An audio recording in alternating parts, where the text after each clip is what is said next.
Minas Gerais tem 179 cidades em situação de emergência devido às fortes chuvas que caíram desde o final do ano passado.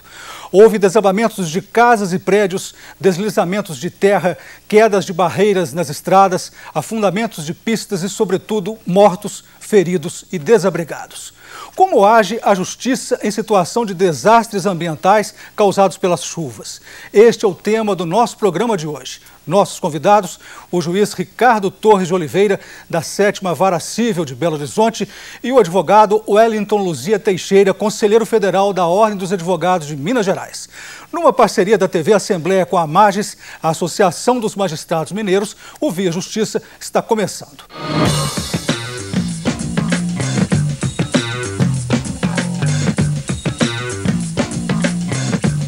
Em todos os anos, a situação é semelhante. O prejuízo financeiro é imenso, sem falar no prejuízo emocional para as pessoas envolvidas.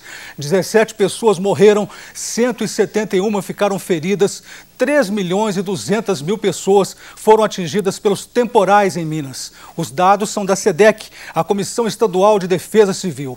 Questiona-se o papel do poder público na prevenção dos desastres ambientais causados pelas chuvas. Questiona-se também a ação da Justiça, que seria morosa até na urgência. Isso procede, doutor Ricardo? Eu penso que não. Eu penso que a Justiça age na proporção em que é provocada e na proporção das provas que são levadas a ela. A Justiça em Minas Gerais é bem aparelhada, dotada de profissionais capacitados e, na medida da demanda, ela consegue responder, respeitado, evidentemente, o excesso de processo que acaba prejudicando o desenvolvimento ou a tramitação do processo. O que o senhor diz disso, doutor Wellington? No caso de pedido de liminar, o juiz ele tem que ter, de imediato, um conjunto probatório que o leve para deferir ou não aquela medida. No entanto, o exame que o juiz irá fazer deste pedido não é um exame de fundo, não é um exame de mérito, não é um exame assim mais aprofundado, se a pessoa está ou não com aquele direito para que possa receber uma sentença de mérito favorável ao seu pedido. Nesses casos de liminar ou tutela antecipada, o juiz faz um exame exauriente do fato, um exame perfunctório para decidir ou não sobre aquela liminar. O contraditório, para ele abrir o contraditório nessas hipóteses, não é proibido, mas também não é comum ele fazer isso, porque aquele pedido ali está calcado numa emergência que ele tem que decidir de maneira rápida. Doutor Ricardo, e como o senhor se posiciona em relação a isso? As liminares, como que elas devem ser consideradas? A demolição imediata ou ouvir o contraditório? Bom, inicialmente, especificamente sobre o caso citado, eu não vou tecer comentários por vedação legal. Não cabe a mim tecer comentários sobre um processo que está em tramitação sobre a presidência de um colega. Mas eu endosso o que o doutor acabou de expor. Em determinadas circunstâncias, o juiz acolhe ou não de imediato aquilo que a parte apresenta a ele.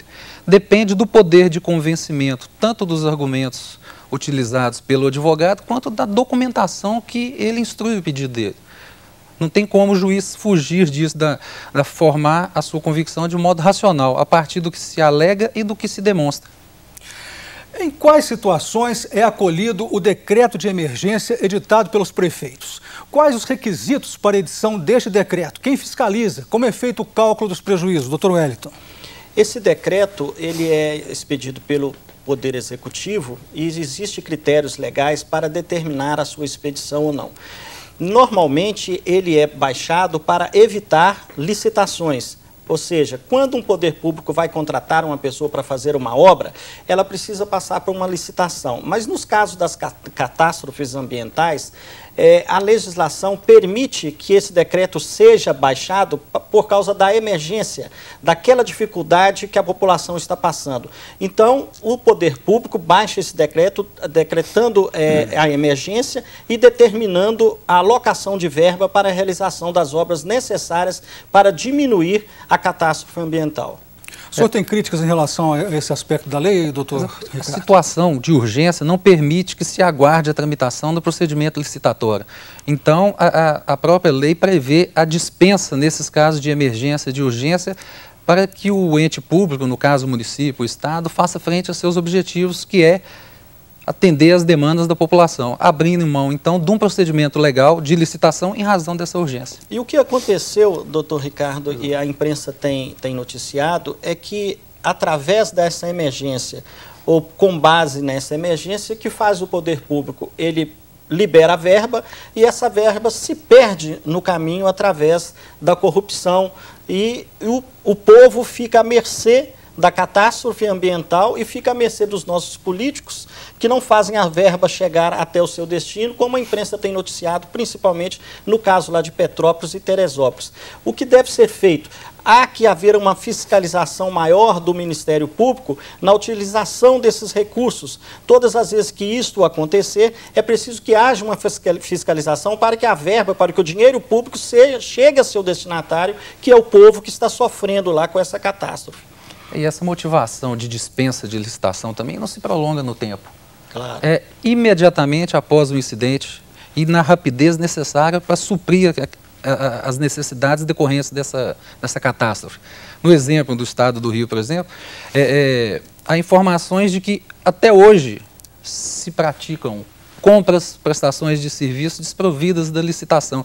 Ou seja, já temos um ano do episódio. E o dinheiro não chegou lá até hoje. Exatamente, na maior parte das vezes ele não atingiu o objetivo, ou seja, ele não chegou para aquela finalidade. E por que a fiscalização não acontece com eficiência? Na minha opinião, não acontece com eficiência ou por omissão do Ministério Público ou por falta de condições de fiscalizar. Porque o Ministério Público sabe que a verba foi liberada e ele tem condições de fiscalizar a aplicação dessa verba. Então, o Ministério Público, junto com o Poder Público, ele tinha que ser responsabilizado também pela não aplicação desse dinheiro do jeito que esse dinheiro deveria ter sido aplicado. Eu só acrescento que não só o Ministério Público, eu acho que a responsabilidade não é só dos poderes públicos de uma forma geral. A população poderia também investigar, afinal de contas é a maior atingida pelo episódio, pela catástrofe das chuvas. A partir do momento que há a liberação de uma determinada verba para um determinado fim específico, ela pode fiscalizar se aquilo chegou lá e se está sendo feito o que foi proposto para a liberação da verba. Mas o que a gente chegou a ler é que certas empresas foram criadas especificamente para pegar esse dinheiro. Na realidade, nem executaram, essas empresas executaram os serviços. Sim, e o povo está na televisão reclamando. É só ligar nos telejornais que o povo está reclamando, dizendo que o dinheiro não chegou, e você não vê nenhuma autoridade, nenhuma instituição representativa do povo brasileiro tomando alguma providência séria no sentido de responsabilizar essas pessoas que não estão fazendo o dinheiro chegar no seu destino.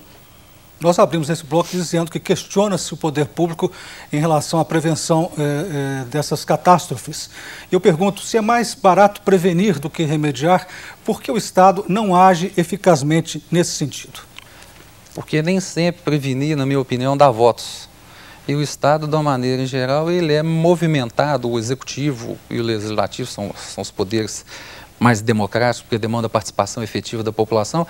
O Executivo, de um modo geral, age movido a votos. Não se adota uma política preventiva porque naquela ocasião, naquela oportunidade, que não é interessante.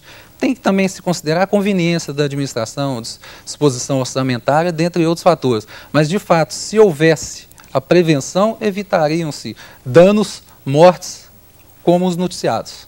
Veja bem, eu volto à questão do Ministério Público, da fiscalização do Ministério Público no uso dessa verba. Você não vê o Ministério Público ingressando com uma ação de obrigação de fazer para o Estado. Vamos colocar um caso típico nosso aqui perto de Belo Horizonte, o Viaduto da Morte.